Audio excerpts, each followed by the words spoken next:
कल हमने घरानों के सामान्य परिचय के बारे में जाना।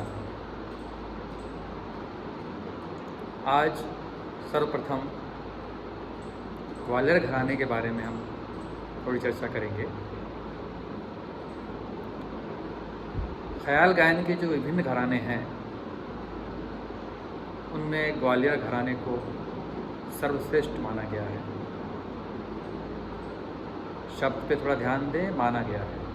इसमें मतभेद हो सकते हैं क्योंकि हर घराने के लोग अपने घराने को सर्वश्रेष्ठ मान सकते हैं, लेकिन एक सामान्य प्रचार में, सामान्य विचार में ग्वालियर घराने को सर्वश्रेष्ठ माना गया है। इसके अन्वेषक के बारे में भी लोगों में मतभेद है। कुछ लोग नत्थन पीर बख्श को इसका अन्वेषक मानते हैं तो कुछ लोग मोहम्मद खां को इस घराने का अन्वेषक मानते हैं। पर अधिकतर विद्वानों के अनुसार ग्वालियर घराने की ख्याल गायकी की परंपरा नत्थन पीर बख्श से ही प्रारंभ होती है। नत्थन पीर बख्श की गायकी में ध्रुपद की गंभीरता, गहराई और लयकारी का स्पष्ट प्रभाव था। अपनी आकर्षक गायन शैली के कारण वे समस्त भारतवर्ष में ख्याति अर्जित कर चुके थे। वे स्थायी रूप से ग्वालियर में ही रहे। आप ग्वालियर नरेश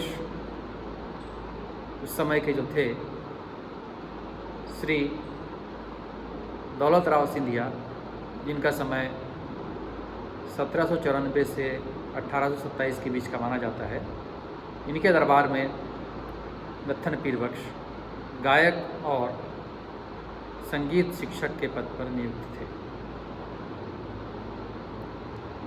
नत्थन पीर बख्श के पुत्र कादर बख्श अपने पिता की भांति श्रेष्ठ गायक हुए और ग्वालियर नरेश के दरबार में गायक बनकर रहे। ग्वालियर घराने की इसी शिष्य परंपरा में हद्दू खां, हस्सू खां और नत्थू खां हुए, जो बहुत ही प्रतिष्ठित और सुप्रसिद्ध गायक हुए। वे ग्वालियर में ही रहते थे। इस प्रकार ग्वालियर घरानों की एक मजबूत नींव डाली और संगीत प्रेमियों का एक प्रकार से ग्वालियर गढ़ बन गया। इनके प्रतिष्ठित संगीत और शानदार गायकी को हम आधुनिक ख्याल गायन के संगीत का महाकाव्य कह सकते हैं। प्रसिद्ध गायक विनायक राव पटवर्धन, नारायण राव व्यास, ओमकार नाथ ठाकुर, निसार हुसैन खां, शंकर राव पंडित, स्वर्गीय राजा भैया पूछवाले इत्यादि, ये सभी इसी घराने के हैं। शंकर पंडित के नाम से अभी भी ग्वालियर में शंकर पंडित विद्यालय चलता है। राजा भैया पूछवाले महान गायक थे एवं महान विद्वान भी थे, जो माधव संगीत विद्यालय के प्रधान अध्यक्ष थे। इसके अतिरिक्त छोटे खां, गुले इमाम, वासुदेवराव जोशी, बाबा दीक्षित, मेहंदी हुसैन आदि ग्वालियर शैली या ग्वालियर घराने के ही विशिष्ट गायक थे। अब हम आते हैं इस घराने की विशेषताओं। पहली विशेषता है मुख्य रूप से ख्याल गायकी में ध्रुपद गायन शैली का स्पष्ट प्रभाव देखा जाता है। दूसरा, जोरदार तथा खुली और बुलंद आवाज़ का गायन है इसमें। तीसरा, सीधी, सपाट, गमकयुक्त बोल बाँट की ताने और खटके, मींड़, कण, सूत, मुर्की का प्रयोग, शब्दों का स्पष्ट उच्चारण और बंदिश का महत्व इस गायकी में है। चौथा विशेषता हम देख सकते हैं, बोल तानों में लयकारी और आ का खुला प्रयोग इस घराने की गायकी में पाया जाता है। पांचवी विशेषता, ठुमरी के स्थानों पर ये तराना गायन को प्राथमिकता देते हैं। छठवा, राग की शुद्धता और तैयारी पर विशेष बल। सातवां, विलंबित ख्याल और द्रुत ख्याल में बोल तान और तानों का प्रयोग। आठवां, इस घराने में ख्याल के बाद तराना गायन गाने की भी परंपरा है। नौवां, ख्याल गायन में टप्पा अंग की जो मुर्कियाँ होती हैं उनका प्रयोग भी इस घराने की गायकी में देखा जाता है। इस घराने के गायकों ने जयदेव के गीत गोविंद की अष्टपदियों को भी ख्याल के समान गाया है। आवाज़ को दबाकर गाना इस शैली में मान्य नहीं है। इस घराने में बहुत ही विलंबित लय में गाने का प्रचलन नहीं है। सरल, सुबोध और साफ सुथरी गायकी इस घराने की विशेषता है और स्वर साधना का इस घराने में विशेष महत्व है।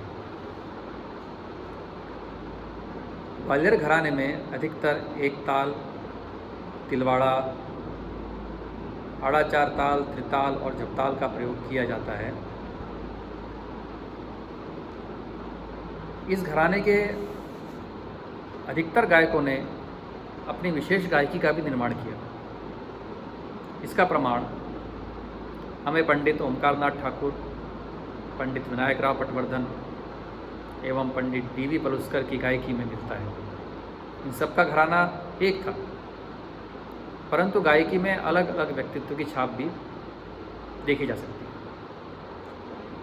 जयपुर के घराने के एक प्रसिद्ध गायक हैं अलादिया खां। इनकी गायकी में भी जो स्वर और लय का मेल है उसकी जड़ भी ग्वालियर घराना है।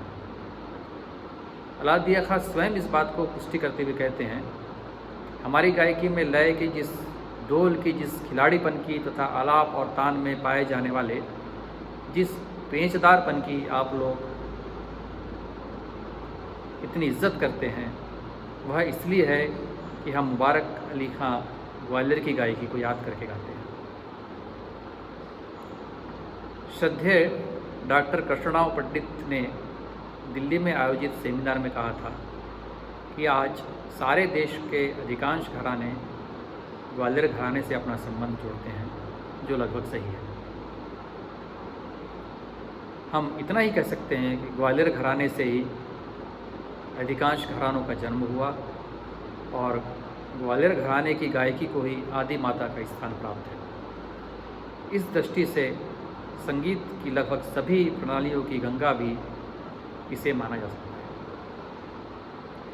इस घराने की थोड़ी आलोचना इस कारण से भी होती है कि इस घराने के गायकों ने अपनी जो केंद्र बिंदु है, अपना केंद्र वो ग्वालियर को ही बना के रखा तथा ग्वालियर के बाहर इसका प्रचार प्रसार कम किया। अगर इन्होंने अपना व्यापक दृष्टिकोण अपनाया होता तो आज यह गायकी और ज़्यादा लोकप्रिय होती। उन्होंने ग्वालियर को ही हिंदुस्तान की चार दीवारी समझा और यहीं पे रह के संगीत का प्रचार प्रसार करते रहे। फिर भी सिर्फ इस कारण से हम इस घराने की योगदान की उपेक्षा नहीं कर सकते। इसने जो ऐतिहासिक कार्य किया है उसे भुलाया नहीं जा सकता और ग्वालियर घराने के जो गायक हैं, ग्वालियर घराना जो है, इसको घरानों का आदि स्रोत अगर माना जाए तो कोई अतिशयोक्ति नहीं।